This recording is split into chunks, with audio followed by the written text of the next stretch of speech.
You're listening to the Angry Marks Podcast Network. All right, we have with us one of the great independent wrestlers in the Rocky Mountain area. We have with us Kussion. Kussion, how are you doing? I'm doing awesome. How are you doing? Doing fairly well. Now, Good.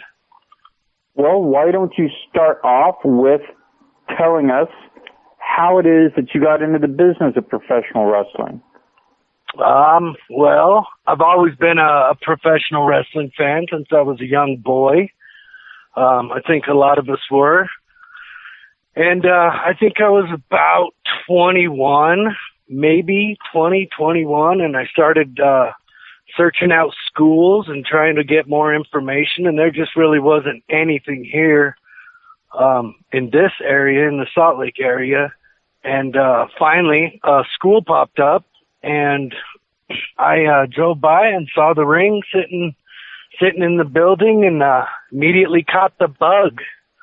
And I think it was maybe 2 or 3 weeks later, I finally got the fucking balls to go knock on the door and started training. And that was with UCW Zero, and they're actually still around here in Salt Lake. And that was 12 years ago. So that's how I did it. Now, wrestling in Utah is a little bit different than a lot of areas in the country. There's a few promotions around, but Utah's not really flooded with a lot of wrestling promotions. I know you also are nearby to Colorado. Also, there's some promotions there. What is it like wrestling in the Salt Lake City area when there's not a lot of different promotions for fans to visit? You can get pigeonholed really quick here. And I saw that within about the first year and a half, 2 years of wrestling here, that I didn't want to get stuck with one promotion. And I never wanted to be called a Utah wrestler. I never wanted to be called that. I wanted to be called a wrestler. And so I once I learned, the basics of wrestling, your bumps, your holds, things like that, I loaded up my car and I hit the road. And I went from Albuquerque, New Mexico to Arizona to Nevada to California to Oregon to Wyoming. I hit everywhere I could, and the closest promotions that were around for me to go work were 6 hours away. So I usually am on the road to go hit a show, sometimes 24 hours. So I never wanted to be pigeonholed. So some guys, they're comfortable with staying in their city. I'm not. I like to go out and see shit. I like to go out and make new fans. I like to go out and work new wrestlers or work with new wrestlers and new styles and never just be one thing. And I never wanted that. So it's hard. It's really hard. Most guys can maybe drive 2 hours and they hit a show. Not me. I've got to drive at least 6 each way. Now, you also have the challenge being up in the Rocky Mountains.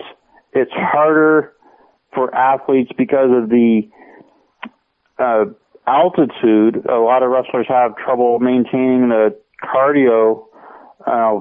You're there full time and wrestle there quite a bit.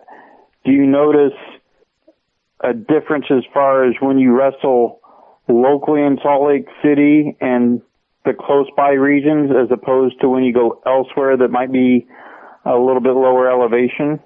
Yeah, definitely. Colorado can get pretty rough if you're out there and your cardio is not good. I mean, it's the Mile High City, and that's where they train, I think, all the Olympic guys, and I think they have a whole Olympic training center up there and everything. It can be a real pain in the ass, yeah, for sure. You can blow up really quick. Now, what's the training regimen like for you personally? Do you have a set cardio regimen that you use to maintain ring shape? Yeah, I run from the police. No, I don't have anything like that. I just try to stay fit, try to stay, in shape. But I mean, you do your cardio, you know, you try to get ring time here and there. You kind of always just want to stay on your toes because you want to be able to work and perform and do do your best, do as good as you can. Now, so far in your career, what would you say has been your longest match?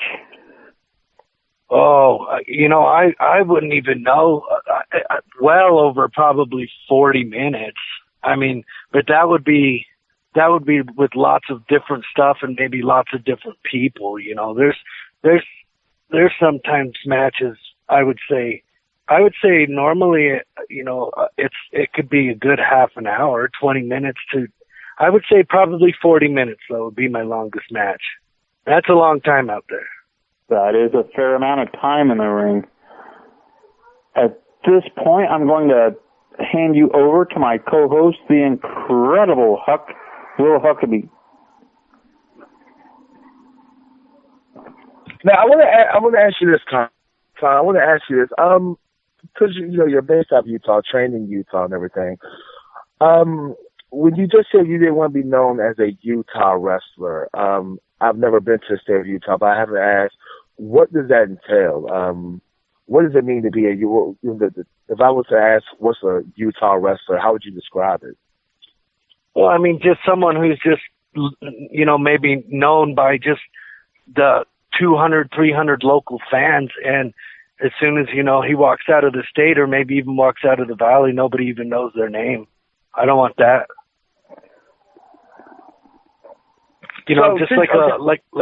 Go ahead.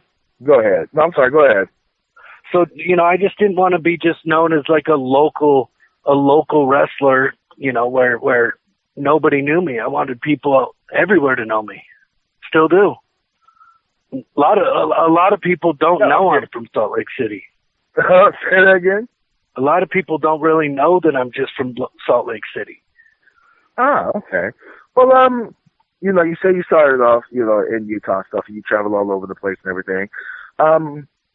What have you noticed? I guess being from Utah and traveling from different states. Like I said, I live here in North Carolina, and I travel up and down the East Coast, and I definitely can tell the difference between wrestling styles and wrestling fans, no matter what state I go to. And sometimes the wrestling style is different, within the same state in just different areas. What have you noticed in your experience, in your career so far, the difference between wrestling in Utah and wrestling in different states such as Colorado, et cetera, et cetera? Pretty much just like you said, there's different fan bases for different promotions. You could have, 50 miles away, have a whole bloodthirsty crowd and then come to another show and it would be happy, go lucky fans and then you go somewhere else and they're smart fans and they want to tear you apart, and I mean, it's that way all over, it just kind of depends on the promotions. When I used to wrestle a lot out in Arizona, there would be certain promotions where the fans would make up chants and try to, taunt you left and right. And then the next day you could go to a show and everyone would want to hug you. So it would be like, it's just that different, if you look at pro wrestling in general, you look at ROH, that crowd, if they don't like you, they'll eat you up. Then there could be, another promotion like TNA where they're just having fun, those fans. I don't see those fans being like smart marks, even though I guess they kind of are, but they're there to have fun. ROH fans are there to, watch what they paid to see, It's different, I don't know, different demographics for different fan bases, but I would say, yeah, all over the place. There's that deathmatch deal in Denver, and those fans that come to that half the time aren't even wrestling fans. They're just bloodthirsty people. So they don't give a fuck if you do a headlock or anything. They want to see you die. And that's what they paid to see, so different demographics, different companies, and that's all I can say. Now, I'm going to say, I'm checking out your career and stuff, man.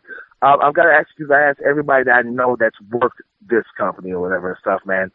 Worked for Juggalo Championship Wrestling, man. What was your experience when you went to JCW? And did you like it? Would you ever do it again? et cetera, et cetera? I've been a juggalo since '95, so I've always been hugely into the fan base, and I think I've worked for JCW 4 or 5 times. That's it. There you go. There's a perfect example as a crowd that's very off base. Half of them aren't wrestling fans. Half of them don't know what the fuck's going on, but they're having fun. It's a whole different scene there. But I every time I've worked for JCW, I've absolutely had a great time. I can tell you, Violent J, personally, has always been overly professional, overly nice, and always wants to make sure everybody has fun. I expected him to be a real off the wall character, and he was when it was time to be that. But for the most part, he was a businessman, and he was very professional and very fair. I would definitely work for them again any day. And so now that we've gotten all the stuff out of the way and everything, I've got to ask you, why the name Kussion? I've got to ask you, is that like an homage to being a hardcore wrestler? Do you ever get any feedback or any flack for having the name Kussion, especially in today's modern PC world? So everybody's tripping about concussions and shit. Do you ever get any flack about your name? No. Most people like my name. Most people say it's one of the most creative names in wrestling. I definitely agree with you. But like I said, this is just a very, PC world that we live in and stuff. I have a buddy of mine named Murder One. And on some shows, he has to go by M1 just because they don't want to. He out of Detroit? Uh-huh. Oh, no, he lives out in Georgia. Oh, okay. Yeah. But then, of course, if he's in Detroit, you can't help but call somebody Murder One. Jesus Christ. No, yeah, I could see. I could totally understand how he would have to be M1 on a lot of shows. I could totally see that.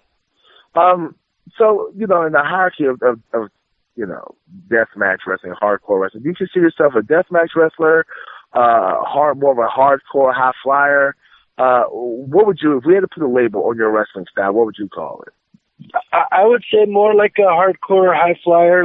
I like the old school hardcore style of more of the brawling, the older stuff. I don't want to be considered a deathmatch wrestler because I've kind of not every deathmatch, but 90% of the deathmatches I've done, they've all been different types of deathmatches, and they've all been inside of a feud or something that I've had with somebody to where it's not just like, oh, well, here, let's have a death match. It's like, no, what's the reason for the death match? Death match should be the end of the world to me.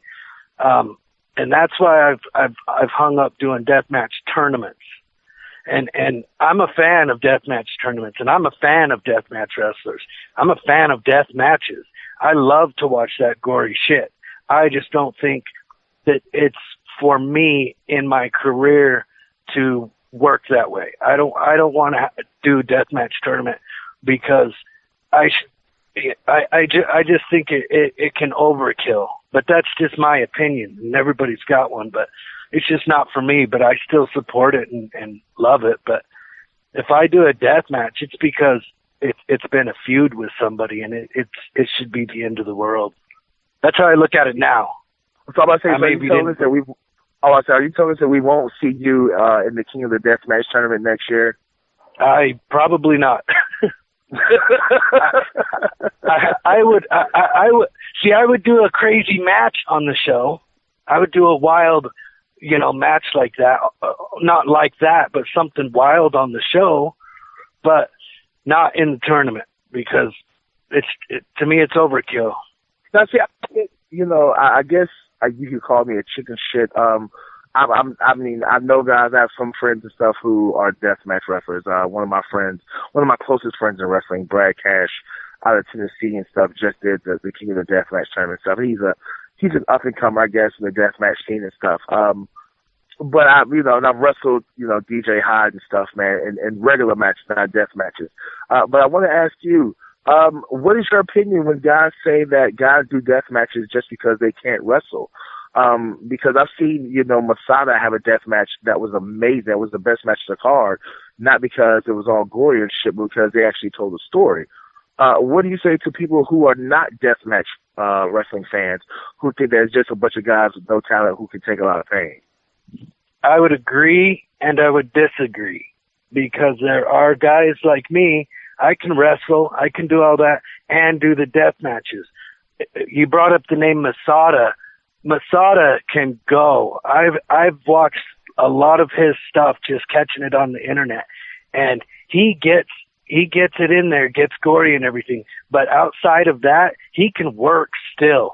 He has a great gimmick, because his gimmick isn't, from what I see, isn't really a gimmick. It's him, And yeah, I would agree. I think Masada's awesome. I've enjoyed a lot of his work, but I've also seen other guys that just get booked on shows because they can get thrown off a roof or set on fire or staple gun or this and that, yet they can't take a bump or hit the ropes correctly and stuff like that.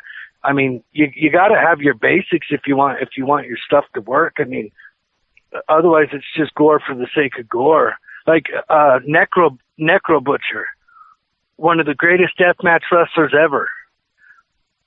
But Necro Butcher doesn't have to do that stuff. You can still have a hard-hitting, brutal, awesome match with Necro Butcher and not leave any blood out there. And it would still be like, holy fuck, that was insane. And it wouldn't be a death match, because he can still work, in my opinion. And it fucking sucks that he fucking retired. It fucking sucks. Oh, yeah. Now you said earlier that you were a fan of the more old school hardcore stuff, that you like old school wrestling where a hardcore match is the end of a feud. Who were some of the, your influences growing up as a child, and when you first got into wrestling? Who were some of the guys that you looked up to, that you patterned yourself after, that you watched as a child? Well, as a kid, there was like, I liked Abdullah the Butcher and, Cactus Jack. I'm talking when I'm a kid, you know what I mean? When I'm like 10 years old, I really, I love that. I've always loved the over the top guys that were just fucking nuts, you know what I mean? Because it takes if you go out there and you try to act like you're nuts, they see right through that shit. But if you really are kind of fucked up, they catch that, and the fans, they enjoy that. A lot of those guys, like back in the day, in my day, the original Sheik wasn't, I was too young for him. Now, I try to watch as much of him as I can, and, love watching him and Terry Funk and all that crazy shit in Japan, where it's like fucking pandemonium in the building, you know what I mean? And it's just crazy scary. But when I started, I think we all started falling out of wrestling maybe 91, 92, when it started getting just a little too hokey. But, when I started kind of getting back into wrestling, it was, of course, Sabu. I mean, without a fucking doubt, there would, I think the first clip I saw of Sabu ever was he hit the Arabian press. And I just went, did that fucking guy just jump up, sit down, and do a backflip off a rope? And it was just a clip that I caught. And back then, we did the tape trading and ordering the catalogs out of magazines and shit like that. And we'd go down to the truck stop and we'd get the magazines, and we'd find the little numbers in the back for wrestling catalogs, and we'd order it. And that's how we started. That's how I started finding out about like FMW, and then I think I got a wrestling magazine, and it had Sabu and the Sheik in the fire match where the canvas was melting, that famous match. And I just went, what the fuck is this, But then when I started, that's how I started like getting more into the hardcore stuff and catching it. And then it was Sabu. I mean, right off the bat, as soon as I started seeing more of Sabu and going, oh, his name's Sabu, that's that guy I saw do that fucking weird flip, Then I started seeing him, and ever since then it was just like, man, nothing but respect for that guy, just so over the top in so many ways that it just, I think Sabu saved wrestling for a lot of people. He's just fucking entertaining. I've been watching the guy for 94, 2000. 21 years or something. That's ridiculous. That's crazy. But it was definitely Sabu that caught my eye. That went, whoa, that's something. Okay, now you love obviously you keep up with Wrestling Today and stuff. No, I don't. You don't keep up? I was going to ask you, what was your opinion about Wrestling Today and stuff? Now that it's not as realistic, it's more athletic based and stuff, where guys are maybe some of the best athletes, athletic wise and stuff, that wrestling's ever seen, but they're not as much. There's not too much realism to it. I was going to ask you what your opinion was about that. That's hard. That's hard for me to say, because the only wrestling that I catch now is stuff on YouTube. If I want to look for something or a certain person or something like that, I'll do that, or DVDs or something. Fans. Oh, have you seen this, or this and that. But I just from what I've caught, I think wrestling's on the rise right now with the talent out there is just insanely exceptional. But like you said, to me, I don't feel that a lot of it looks like a fight, and I think it should look like a fight, and sometimes it is a fight. But there's guys doing stuff now athletically, and that it's insane to even think, how the fuck did he just do that, But at the same time, it didn't look like he tried to kill the guy. Thank you for talking. And I want it to look like he killed the guy. Exactly. Well, I'm gonna go ahead and pass it back to Son Guy, because I know he has a couple more questions for you. Son Guy, what do you have for our guests? I know that you talked about liking the hardcore aspect and the brutalness of it. If there was a person out there listening that was thinking of getting into the wrestling business, would the hardcore style be something you would encourage them to pursue, or would you encourage them to pursue a different route than what you went down? I would tell them to learn how to wrestle first, because if you can't do certain things in matches and then do the hardcore, if you want to do hardcore, or if you want to do the extreme shit, go ahead and do it, but learn your basics first. You know what I mean? Like, learn how to bump correctly, learn how to hit the ropes, learn how to keep your fucking opponent safe, learn how to keep yourself safe. I've broken so many bones and been stitched up so many times, not because I did something wrong, but because I did it full tilt, and you get hurt. That's just what's going to happen.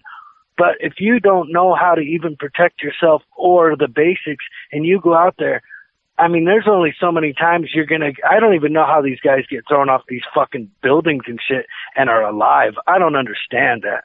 That's crazy to me. But the thing is, you're only going to do it so many times. And, I would say, you got to learn how to wrestle. It's wrestling. Bottom line, it's wrestling, whether it's deathmatch wrestling, hardcore wrestling, wrestle. Learn how to do at least some kind of damn basics, so that when you're out there with somebody, you're not just getting hit in the face 16 times. I can't stand watching guys hit somebody with a light bulb 40 times. To me, the effect is completely fucking gone.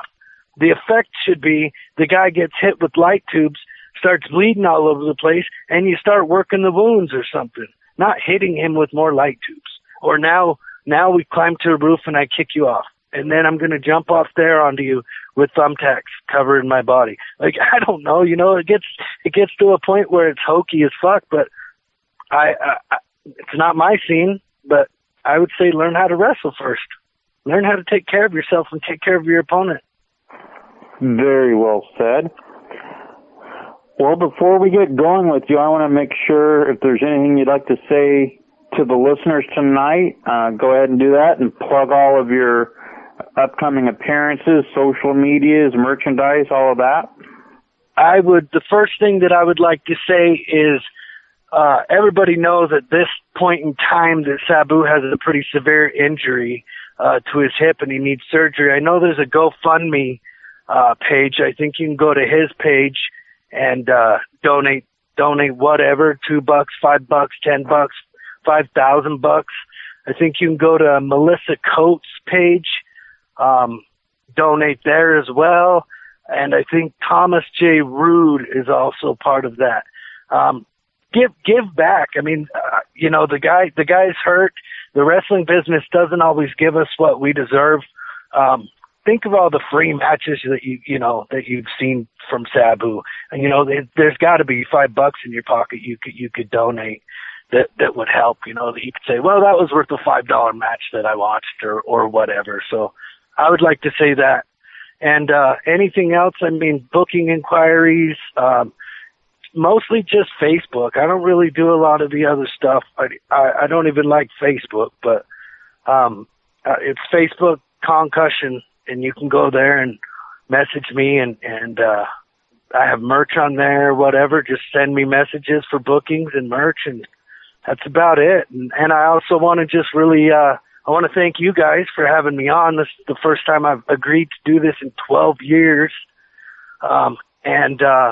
I'd also just like to thank all the fans and people that have supported me over the years. I'm surprised. I'm impressed. I'm thankful. That's it. Well, thank you very much, Concussion. We loved having you here on the Undisputed Wrestling Show. Our producer, Killer Kev, you had a follow-up, I believe? Yes, I actually wanted to just let listeners know that this Thursday, on Thursday Night AMP, we are going to have Melissa Coates on to talk about her GoFundMe fundraiser campaign that she started for Sabu. We'll talk a little bit about what's happened and how fans can help if they'd like, and maybe talk to her a little bit more about what's been going on recently with both her and Sabu. Perfect. That's awesome. That sounds great, Killer Kev. All right. Well, Will, we also had something major happening in the industry in the last few days. You want to touch on that before we wrap this up? Hello? Will, you with us? Yeah, I'm with you. You want to touch on the loss we had in the last few days here in the wrestling business? Oh, yes, definitely. Ladies and gentlemen, if you're on social media, obviously, and you have anybody who's a friend that's a wrestler or likes wrestling, you heard that this week we once again lost a legend in wrestling. Not only was he a wrestler, but he was also one of the most recognizable managers in WWF and in the world. Mr. Fuji passed this past week.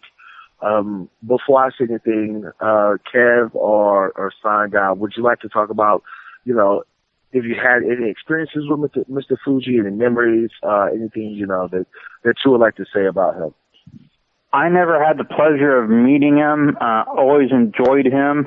He's actually very active up here in the Pacific Northwest. For quite some time, held the Pacific Northwest heavyweight title as well as the Pacific Northwest tag team titles multiple times. I know some of the people up here had experiences with him. We have a manager out here named Dale Pierce that worked with him in Hamburg, Pennsylvania, and was the recipient of a Mr. Fuji hot seat.